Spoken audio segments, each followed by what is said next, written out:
Life is a laugh, don't count, learn fast. Half turn a legend, turn a blast from the past. All right, guys, no videos from the pub from us today. Unfortunately, we hope to be back doing that next weekend post Leicester match from Oklahoma City. But I did want to talk about the week that, let's say, the Arsenal season ticket holders have had. Obviously, I'm not a season ticket holder, but like many foreign Arsenal fans, I've been to a number of games. We save up a lot of money to go. We build relationships with English fans, with season ticket holders, and I get some grasp of what it feels like to have gotten that email, especially from an American standpoint, knowing exactly what Stan Kroenke thinks about fans and how he treats the franchises he owns. We've just seen him move the St. Louis Rams to Los Angeles. And it's just very worrying to me, even as an American Arsenal fan, to see that. And even though the surcharge for the Barca game was rescinded, it did come off the back of one of the most condescending statements or press releases I've ever read, certainly ever read from Arsenal Football Club. And the reason it bothers me so much is the way Stan Kroenke runs his franchises and the way he's willing to relocate a franchise across a country.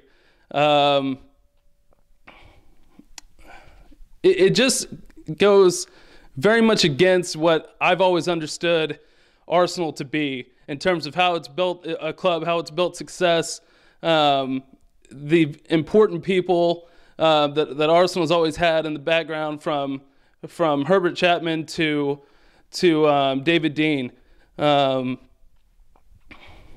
What's worrying most to me, I guess, is there's so many people who are Wenger out right now, and I'm just not sure, based on the board we have at the club, based on who the majority owner is, Kroenke. If Wenger leaves, what kind of manager is this board going to bring in? What is our club going to look like without that leadership? And yes, I know there are tons of arguments about Wenger not spending money or Wenger not having a plan B, and I get all the frustrations. I understand all of it. But just going forward, I mean, I think, at least I feel like right now we're holding on to a piece in Arsene Wenger that still represents what Arsenal used to be.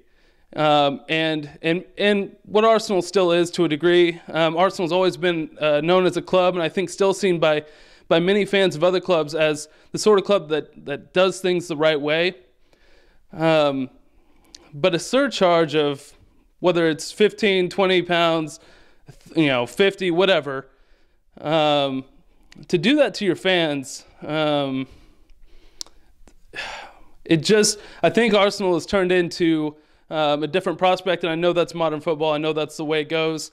If you want to stay a top club, you've got to maximize all your profits, but giving that kind of a surcharge to your fans when you really should be doing more in your international marketing and promoting, doing more in commercial deals, I think it's very frustrating, and I'd love to hear what other foreign fans think of this. One of the biggest reasons I became an Arsenal fan is because of the way Arsenal does business and because of Arsenal's great history. And it is worrying to see the way that we might move forward in an era post-Wenger. I have a difficult time seeing what that really looks like. And based on what's happened at Liverpool, based on what's happened to United since Ferguson left, I think there is reason to be concerned. And I'd love to know what more foreign fans think about this. As someone who can't always go to the games, is this something that bothers you? Leave your responses in the comments, and don't forget to subscribe. Thanks. New name every Saturday. Bright lights in the city, Broad Street matinee. Johnny on the jack again, winking at a West.